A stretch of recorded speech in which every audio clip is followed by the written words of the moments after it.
you feel the rope tightens around your wrists. The crowd fades as your feet scrape the wood. Someone reads your crimes, but the words vanish beneath your pounding heart. The executioner approaches with something unfamiliar, something that will test the body beyond imagination. This was the last coherent thought of thousands through history. Cruelty wasn't accidental, it was calculated, codified, sometimes sanctified. Ancient, medieval, imperial worlds transformed death into theater, suffering into spectacle. The haunting question remains, how did we become capable of this? Number 20, Ponaquele Rome saw itself as the guardian of rational justice, sorting murders with almost clinical precision. But one crime killing a parent was treated as an offense against the natural order itself. For this, the Romans created Ponaquele, the punishment of the sack. After a ritual flogging, the condemned was forced into a leather sack, often said to be oxhide, but never alone. A dog, a rooster, a viper, and a monkey were thrust inside with them, each a symbol of nature twisted. Loyalty betrayed, kin attacked, blood poisoned, humanity mocked. The moment before the sack was sewn shut was the true terror, seeing the animals, hearing their confusion, knowing what followed. Dragged through the streets and thrown into the Tiber, the victim drowned as the beasts thrashed in the same frantic darkness. Few ever faced this fate. The description alone broke most suspects. Later emperors abandoned it, yet the memory remained a ghost of a justice system where punishment and spectacle were indistinguishable. Number 19. Drawing and Quartering. England, 1283. William Wallace stands in Smithfield, London, facing the crown's ritual of terror, drawing and quartering. First, he is drawn through streets behind a horse, bruised and broken, yet alive. Hanging comes next, partial, deliberate, keeping him conscious. Disembowelment follows, intestines pulled, sometimes burned before his eyes. Genitals are severed, organs removed with grim precision to prolong awareness. Finally, beheading and quartering, limbs tied to horses and torn apart, body displayed across towns, head spiked on London Bridge. Witnesses recall the sound, not just screams, but the tearing of flesh, haunting enough to imprint in chronicles for decades. Number 18. Linky. The surviving photograph sits in a Paris archive, a man bound to a wooden post in 1905. During one of the final recorded instances of Linky before its abolition that same year, Western missionaries who witnessed the punishment struggled for language. Death by 1,000 cuts was the phrase they reached for, though it barely captured the ritualized precision behind it. Linky was not a relic of medieval legend, but a legal penalty used into the 20th century for crimes the Qing state considered the gravest treason, mass murder, and parricide. The execution followed a strict sequence preserved in legal codes, carried out by specialists trained to prolong consciousness and awareness. Pauses between each stage turned the process into a public, solemn demonstration of state authority. Accounts describe a silent crowd, a rigid wooden frame, and a deliberate progression toward death. Reformers in early 20th century China ultimately condemned the practice, arguing that a modern nation could no longer sustain such punishments, yet its millennium-long history shows how deeply it once shaped ideas of justice. Number 17. Cropping of Ears. London, 1637. William Prynne stands in the pillory at Palace Yard, Westminster, already marked from an earlier punishment, yet the Crown has decided his defiance warrants more. Officials move in to enlarge his injuries, using heated irons and blades as the crowd watches. Prynne, An outspoken lawyer who dared criticize the Queen's love of theater does not cry out. That unbroken composure becomes the very thing history remembers, long after the state tried to mark him into silence. Ear cropping may seem mild beside harsher punishments of the age, but its power lay in permanence. Death ends suffering. A branded face reshapes an entire life. Every marketplace, every attempt at work or marriage, every public glance reminded the world of an imposed stigma. Methods differed, sometimes minor, sometimes meant to disfigure completely, often performed with the victim locked motionless in the pillory. Infection frequently proved deadlier than the punishment itself. By the 19th century, reformers finally pushed it aside, not from compassion, but because a society cannot reintegrate those it marks as outcasts forever. Number 16. Death by boiling. Henry VIII's 8-foot cauldron required for men to move and became Richard Roos's execution instrument in 1531, after a special law allowed boiling for poisoners. The condemned were placed in cold water before the fire was lit, forcing full awareness as heat rose gradually over hours. Crowds heard endless cries. Oil or tar worsened agony. Though intended as deterrence, the law was soon repealed, and the cauldrons later reused for mundane tasks, a chilling reminder of how cruelty once blended seamlessly with daily life. Number 15. Sawn in half. The execution saw, a long timber operated by 2 men, appears in a 1586 engraving, a victim suspended upside down, still conscious. Inversion kept blood in the brain, prolonging awareness and the punishment. Each stroke was slow, deliberate, turning the act into a drawn-out spectacle lasting over half an hour. Used across cultures, Romans for deserters, medieval courts for heretics, some Asian systems for adultery. The saw gradually vanished by the 18th century, less through law than executioners' refusal, unwilling to turn a carpenter's tool into an instrument of death. Number 14. Crushed by elephant Ganga. A royal elephant, trained from childhood, served in the Mughal courts for a single somber purpose. When an execution was ordered in 1681, he responded to a sequence of commands whether to end a life swiftly or proceed slowly under the mahout's direction. European travelers who witnessed these events wrote with a mix of dread and astonishment at the animal's precision and discipline. For the condemned, the terror was psychological as much as physical. Bound but fully aware, they watched the enormous creature approach with controlled grace. Guided by the mahout's quiet cues, elephants were symbols of imperial authority, so this method carried a ceremonial weight. Some regions even considered it more honorable than ordinary execution. Historical accounts note that elephants sometimes hesitated, requiring repeated commands, their reluctance visible to those awaiting judgment.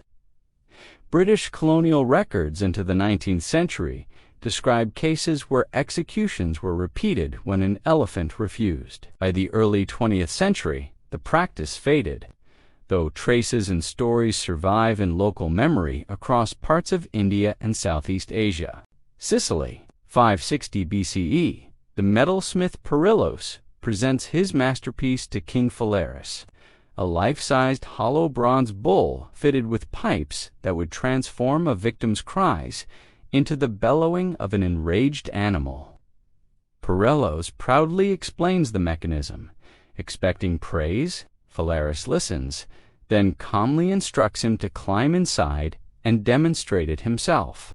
Only when the door locked did the inventor realize the king was serious. When the first muffled bellow emerged, Phalaris declared the device sufficiently proven. Released,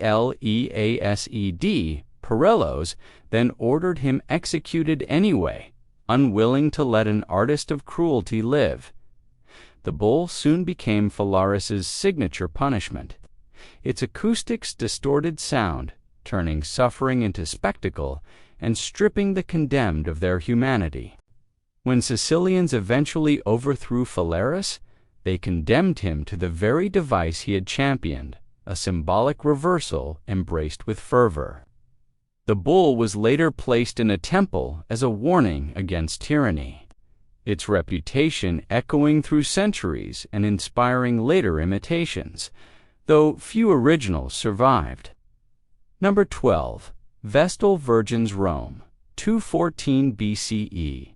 Defeat in the Second Punic War leaves the city searching for divine explanation. When priests declare that 3 Vestal virgins have violated their vows, the accusation, true or politically convenient, becomes a state crisis. Livy names one Opimia, whose trial unfolded more like ritual theater than justice. The verdict was inevitable: guilt, and with it the ancient sentence reserved for Vestals who broke their oath burial alive. Since their sacred status forbade spilling their blood, the execution was a silent procession through Rome, the condemned hidden within a covered litter as citizens watched without speaking. Outside the Colline Gate, an underground chamber awaited, furnished with symbolic offerings, so the state could claim her death was not technically inflicted. Once sealed, the place became taboo, avoided by all. Records note that if the litter shifted or a strap snapped, priests paused to debate omens, brief moments of hope that never altered the outcome. For nearly a millennium, this punishment endured, woven into Rome's religious identity rather than seen as cruelty. Number 11. Scaphism. The Persian general Mithridates killed the brother of King Artaxerxes, to accidentally or in battle. History is unclear, but the king demanded a punishment worthy of his grief.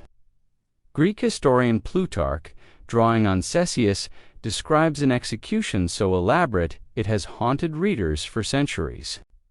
Mithridates was confined between 2 narrow boats, head, hands, and feet exposed, while forced to endure a ritualized torment designed to prolong his suffering. A mixture of milk and honey coated his body, and the sun, insects, and exposure completed the ordeal. Each day, his captors renewed the process, keeping him alive for an extended period. Though modern medicine debates whether the details are physically possible, the account, 17 days of torment, helplessness, and exposure, has endured. Scaphism, whether factual or exaggerated, illustrates an ancient mindset. Punishment could be transformed into a calculated, prolonged spectacle, with nature itself made an instrument of torment and a lesson in state power. Number 10. Crucifixion. Golgotha, 33 CE 3, crosses rise against a dark sky, the center one bearing Jesus of Nazareth. Crucifixion had been perfected by the Romans, a method designed for slow public death where the condemned understood every agonizing moment until consciousness faded. The ordeal began long before the cross itself, with flogging intended to weaken the body and ensure a prolonged struggle. Carrying the crossbeam to the execution site left many collapsing along the way. Once affixed to the cross, the positioning of the limbs forced a constant, excruciating rhythm of movement just to breathe a mechanical asphyxiation that could last hours or days. Roman soldiers could hasten death by breaking legs or prolong it with minimal support, depending on the spectacle desired. Archaeological evidence, like the nailed heel bone of Yohanan, confirms these accounts. Tens of thousands were crucified, including 6,000 after the Spartacus rebellion, turning execution into a public warning. When Christianity arose, crucifixion was abolished, its terror transformed into sacred symbolism. Number 9. Rat torture. The cage is smaller than a hat box, iron mesh on all sides, open at the bottom. The condemned is strapped in place as the executioner positions the cage on the abdomen. Inside, a restless, intelligent creature senses the rising heat from a torch above. Its instinct drives it to escape, pressing down against the only barrier in its path. The horror lies not in a single act, but in helpless anticipation. The victim feels the relentless pressure of the animal's urgency and knows the outcome is entirely controlled by the executioner. The method could serve as interrogation, punishment, or public lesson. Its effectiveness lying in the visible, inescapable progression of terror. Historical accounts, from the Dutch Revolt to 20th century South American military regimes, emphasize psychological torment as much as physical. Survivors recall the disorienting sound and sensation, a lasting imprint on the mind, a reminder of the unique cruelty of human-designed suffering. Number 8. The rack. At first glance, the rack appears innocuous, a wooden table with rollers, straps, and ropes. But its design exploits the body's hidden vulnerabilities.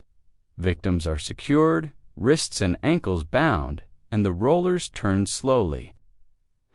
Initially, the stretching feels like tension, almost familiar.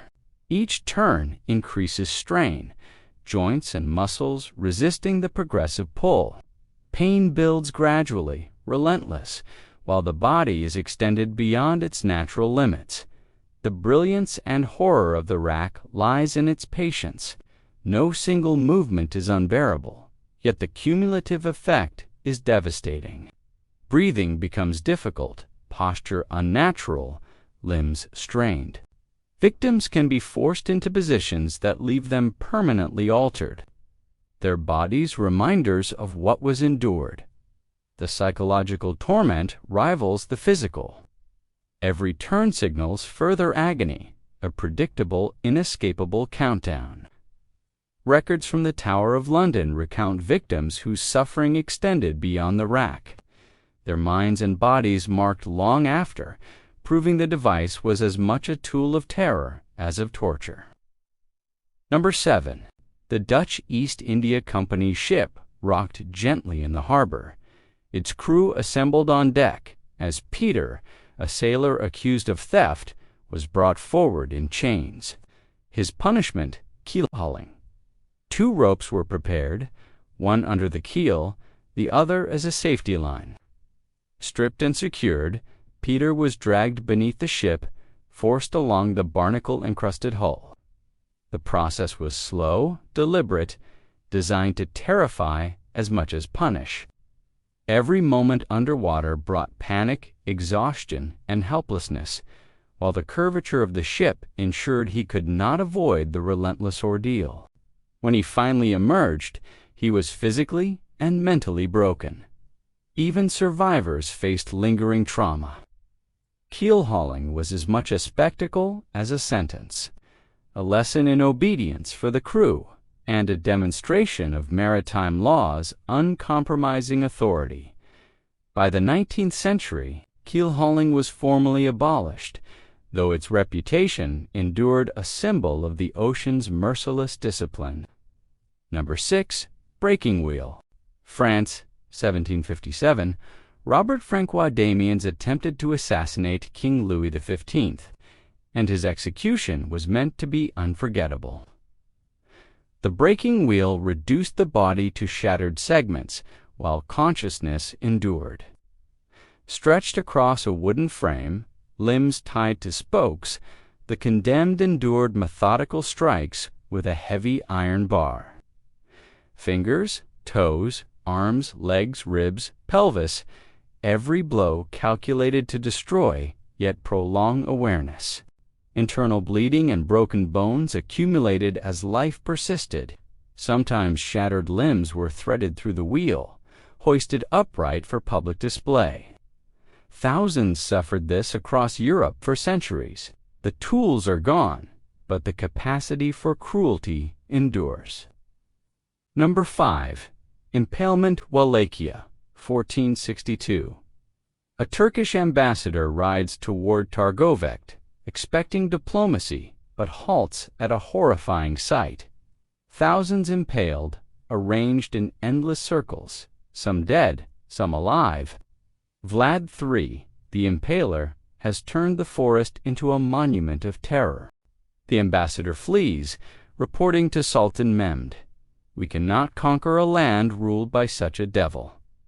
Impalement was slow, blunt stakes, carefully placed to avoid vital organs, kept victims alive for hours, sometimes days. Upright and helpless, they could watch life continue around them.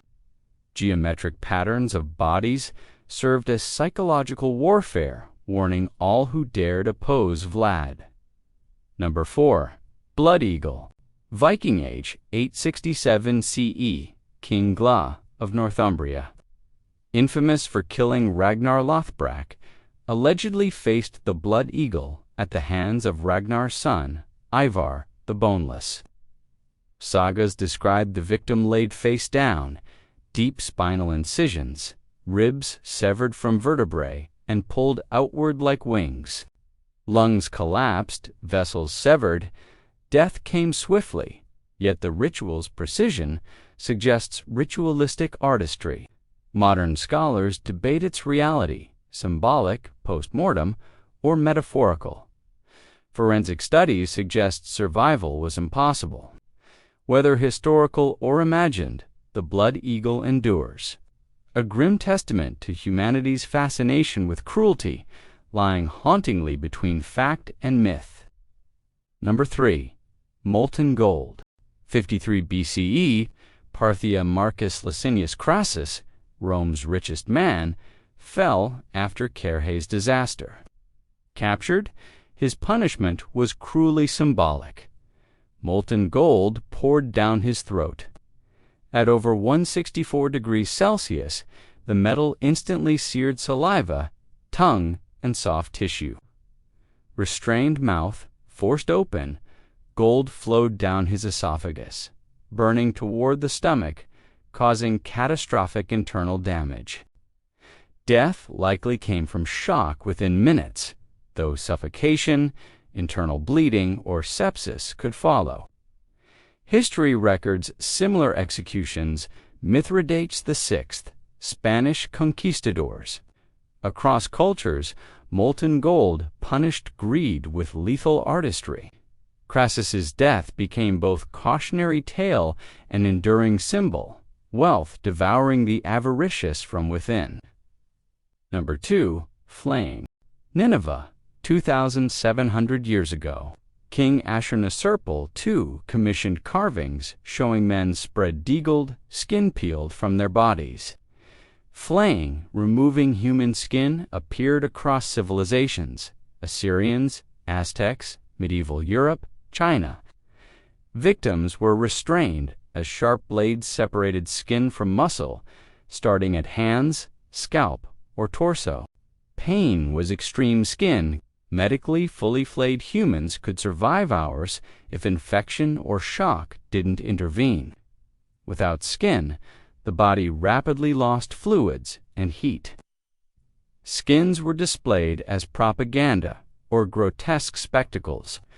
Though abolished by the 18th century, flaying endures in cultural memory, a literal violation of the human boundary. Number 1. The Roman Candle. Rome, 64 CE, after 6 days of fire devastate the city. Nero scapegoats Christians, blaming them for the disaster. Tacitus records mass arrests, some crucified, others torn apart by dogs. In his gardens, victims, men, women, even children, are stripped, bound to stakes coated in pitch or resin, and set aflame at their feet. Fire climbs slowly, scorching flesh while smoke fills their lungs. Death comes from shock, burns, or organ failure. Nero mingles with guests, treating human agony as spectacle. These human candles were executed for belief, their suffering aestheticized. The event endures as a symbol of dehumanization, cruelty, and political terror. The weight of knowing. Outside Rome, an unmarked gravestone hides a 1st century mass burial charred bones. Pitch, binding ligatures, hint at Nero's human torches. 20 methods of suffering, refined and sanctioned, barely scratched the surface. Countless others went unrecorded today. Such cruelty is illegal, condemned as war crimes, yet human capacity for torment endures in psychological torture, solitary confinement, and modern interrogation. Remembering matters not to dwell on horror, but to confront what we can do. Each victim had a name, a life, a story. Forgetting them costs more than remembering.